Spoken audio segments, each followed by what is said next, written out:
నమస్తే అండి. ఈ వీడియోలోని బ్యాలెన్సింగ్ ఆసనాల కోసం తెలుసుకుందాం. ఈ బ్యాలెన్సింగ్ ఆసనాలు ఏవైనా సరే, ఏ బ్యాలెన్సింగ్ ఆసనం చేసినా సరే మన బాడీలో అన్నది అంటే ఏకాగ్రత అనేది బాగా పెరుగుతుందన్నమాట. ఇది తాడాసనం. అంటే తాడాసనం చేయడానికి ముందు మీకు నీ మూమెంట్స్ చేసి చూపిస్తున్నాను. బ్యాలెన్సింగ్ ఆసనం ఏం చేసినా మనకి కాన్సంట్రేషన్ అంటే మనం చేసే పని మీద మనకి ఫోకస్ అనేది బాగా ఇంప్రూవ్ అవుతుందన్నమాట. అలాగే left brain, right brain coordination బాగా పెరుగుతుంది. ఇది తాడాసన. హ్యాండ్స్ రెండు కూడా ఇంటర్లాక్ చేసి మీ ఫార్మ్స్ రెండు పైకి కిందకి అలా మూమెంట్ చేయాలి. అంటే టోస్ మీద బ్యాలెన్స్ చేస్తూ ఉండాలి. ఇది తాడాసనం. ఇదే టోస్ మీద వెనక్కి ముందుకి అలాగా వాకింగ్ చేయాలి. ఈ చిన్న చిన్న ఆసనాలే చూడడానికి కానీ చాలా యూజ్ఫుల్ అనమాట ఇవి. ఇదేంటంటే మనకు వయసు పెరిగే కొలది మనలోని బ్యాలెన్సింగ్ బాగా తగ్గుతుంది. బ్యాలెన్సింగ్ ఆసనాలు ఎప్పుడైతే బాగా చేస్తామో బాడీలో బ్యాలెన్సింగ్ వస్తుంది. లెఫ్ట్ బ్రెయిన్ రైట్ బ్రెయిన్ తోటి, రైట్ బ్రెయిన్ లెఫ్ట్ బ్రెయిన్ తోటి కలుస్తాయి అనమాట. ఇగో నమస్కారాసనంలో తాడాసన. రెండు కాళ్ళు టోస్ మీద మీరు పూర్తిగా బ్యాలెన్సింగ్, రెండు చేతులు నమస్కార ముద్రలో పైకి రేజ్ చేసి అలాగే ఒక 15 సెకండ్స్ హోల్డ్ చేయాలి. తర్వాత ఉత్కటాసనం అంటారు. ఇది ఉత్కటాసన, చైర్ పోజ్. ఈ ఆసనం కూడా చాలా బెనిఫిట్ అనమాట. ఇవన్నీ స్టాండింగ్లో బ్యాలెన్సింగ్ ఆసనాలను కూడా చాలా యూజ్ఫుల్ అనమాట. ఈ ఆసనం చేయడం వల్ల లెగ్స్, మీకు కోర్ మజిల్స్, బ్యాక్ స్ట్రెంథింగ్ బాగా పెరుగుతుంది. బ్యాలెన్సింగ్ బాగా ఇంప్రూవ్ అవుతుంది అనమాట. తర్వాత ఇలాగా ఎప్పుడైతే చైర్ పోజ్లో ఇలాగా 20 to 30 సెకండ్ హోల్డింగ్ చేస్తూ అలా హోల్డ్ చేయాలి పూర్తిగా. అదే పొజిషన్లో ఒక 20 to 30 సెకండ్స్ అలా హోల్డ్ చేస్తూ ఉండాలి. హోల్డింగ్ చేయడం వల్ల బాగా ఆసనం పోస్టర్ అనేది బాగా డెవలప్ అవుతుంది అనమాట మనలో. ఈ ఆసనం ఏంటంటే యాంకిల్, మీ కఫ్ మజిల్ బాగా స్ట్రెచ్చింగ్ అవుతాయి, స్ట్రెంథింగ్ వస్తాయి. నెక్స్ట్ ఇదొకటి మార్జలాసనంలో బ్యాలెన్సింగ్ అంటే టైగర్ పోజ్ అంటారు. ఇది కూడా బ్యాలెన్సింగ్ అంటే లెఫ్ట్ లెగ్ డౌన్ చేస్తూ రైట్ హ్యాండ్ పైకి, రైట్ లెగ్ డౌన్ చేస్తూ లెఫ్ట్ హ్యాండ్ పైకి, ఇలాగ ఆల్టర్నేట్గా చేయాలి. లెఫ్ట్ లెగ్ రైట్ హ్యాండ్, అలాగే రైట్ లెగ్ లెఫ్ట్ హ్యాండ్ ఆల్టర్నేట్గా. ఇదొక వేరియేషన్. ఇవన్నీ ఏంటంటే బాడీలోని బ్లడ్ సర్క్యులేషన్ పెంచడానికే. తర్వాత డైజెషన్ అది బాగా ఇంప్రూవ్ అవుతుంది. ఇదిగో నెయ్యి పట్టుకుని పైకి కిందకి అలాగా మూమెంట్ చేయండి. ఇది అర్ధమలాసన వేరియేషన్ అనమాట. ఇది బ్యాక్ పెయిన్ తగ్గుతుంది, బాడీ బ్యాలెన్సింగ్ ఇంప్రూవ్ అవుతుంది, డైజెషన్ బాగా పెరుగుతుంది, ముఖ్యంగా బాడీ ఫ్లెక్సిబిలిటీ అనేది బాగా పెరుగుతుంది అనమాట. అర్ధమలాసన్. మీకు రైట్ హ్యాండ్ ముందు నుంచి లెఫ్ట్ హ్యాండ్ మీ స్పైన్ వెనుక నుండి తీసుకొస్తూ ఈ వేరియేషన్ పేరు ఏంటంటే అర్ధమలాసన్. ఇవన్నీ అంటే బాడీలో బ్యాలెన్సింగ్. మనం ఫార్వర్డ్ బెండింగ్ చేస్తాం, బ్యాక్ బెండింగ్ చేస్తాం, సైడ్ ట్విస్టింగ్లు చేస్తాం. బ్యాలెన్సింగ్ ఆసనాలు కూడా చాలా ఇంపార్టెంట్ అనమాట. సింపుల్గా మీరు చేసుకోగలిగే ఆసనాలు అవి. సింపుల్గా రోజు ఒక 20 to 30 టైమ్స్ మీరు కేటాయించారంటే ఈ ఆసనాలన్నీ చాలా ఈజీగా చేసుకోవచ్చు. ఆసనాలు చేయడం వల్ల మనకి ఎటువంటి సైడ్ ఎఫెక్ట్స్ ఉండవు. Next Garudasan variation. గరుడాసనానికి సంబంధించి గరుడాసనంలో ఏంటంటే చాలా రకాలు ఉన్నాయన్నమాట. ముఖ్యంగా ఒక గరుడాసనం చేయడానికి మీ చేతులు అంటే ఒక గెద్ద ఆకారంలో చేతులు అంటే చూసారా, ఈ చేతులను అలాగా రొటేట్ చేసి ఆ భంగిమలో ఉంచడానికి దానికి ముందు కొద్దిగా వార్మప్ ఎక్సర్సైజులు చేయాలి.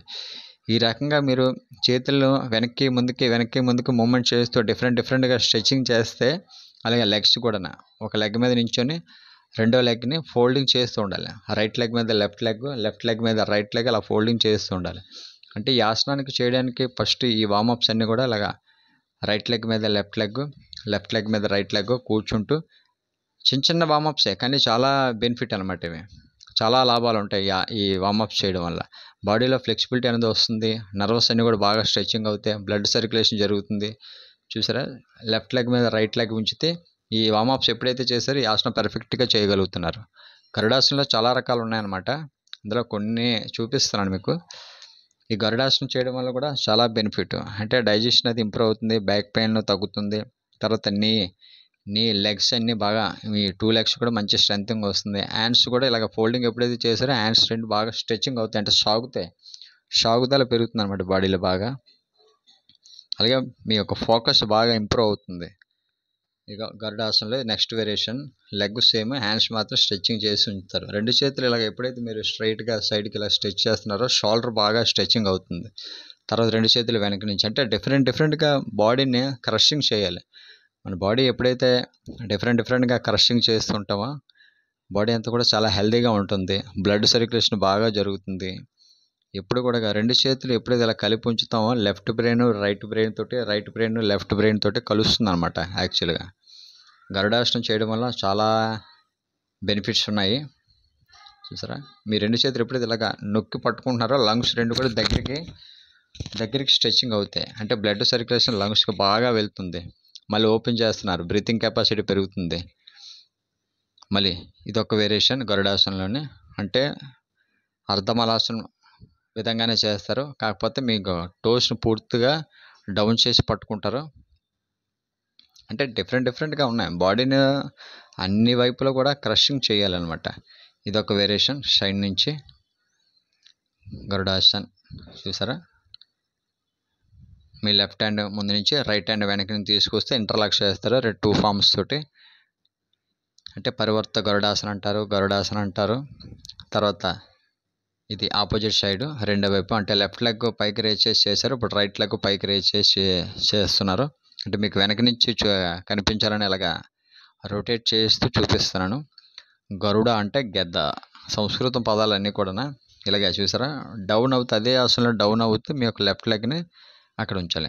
గరుడాసనంలో మరొక వేరియేషన్, పూర్తిగా వజ్రాసనంలో కూర్చొని మీ యొక్క రైట్ లెగ్ని లెఫ్ట్ హ్యాండ్ మీద ఉంచి చేతులు సేమ్ ఇందాక మీకు చూపించినట్టు చేతుల ముందు వార్మప్స్ ఎప్పుడైతే చేస్తారో ఈ రెండు చేతులు కూడా ఈ రకంగా పెట్టగలరు అనమాట. గరుడాసన్. మనం ఎంత బాడీని మూమెంట్ చేస్తామో అంత హెల్తీగా ఉంటామండి. ఫిజికల్ బాడీ ముందు హెల్తీగా ఉందంటే దాని లోపల ప్రాణశక్తి అనేది బాగా ప్రాణాయామం ద్వారా పెంచుకోవచ్చు. గరుడాసనంలో మరొక అడ్వాన్స్ పోజ్ అనమాట ఇది. ఈ ముందు చేసే ఆసనాలన్నీ మీరు ఈజీగా చేయగలిగితే ఈ ఆసనం, అంటే బేసిక్ ఆసనాస్ నుంచి ఇంటర్మీడియట్ వరకు, ఇంటర్మీడియట్ నుంచి అడ్వాన్స్ ఆసనాల వరకు వెళ్ళొచ్చు. ఆసనం డైరెక్ట్గా ఎవరు చేయలేకపోవచ్చు, కానీ దానికి ముందు రిలేటెడ్ వార్మప్స్ అన్నీ చేస్తుంటే ఇదొక మరొక గరుడాసనం వేరియేషన్. రిలేటెడ్ వార్మప్స్ అన్నీ ఒక్కొక్కటి చేస్తూ ఉంటే ఈ ఆసనాలన్నీ చాలా ఈజీగా చేయగలరు. అన్ని ఆసనాలు చేయాలి. 84 లక్షల ఆసనాల్లోనే కొన్ని ఎన్ని వీలైతే అన్ని మనం కవర్ చేస్తూ చేయడమే. ఇవన్నీ చేయడానికి టైం ఉంటుందా ఉండదా అని మీకు ఆలోచన రావచ్చు. అన్నీ చేయలేకపోవచ్చు, ఎన్నో కొన్ని మనకి సూట్ అయ్యేవి కొన్ని సెలెక్ట్ చేసుకొని చేయడం మంచిది.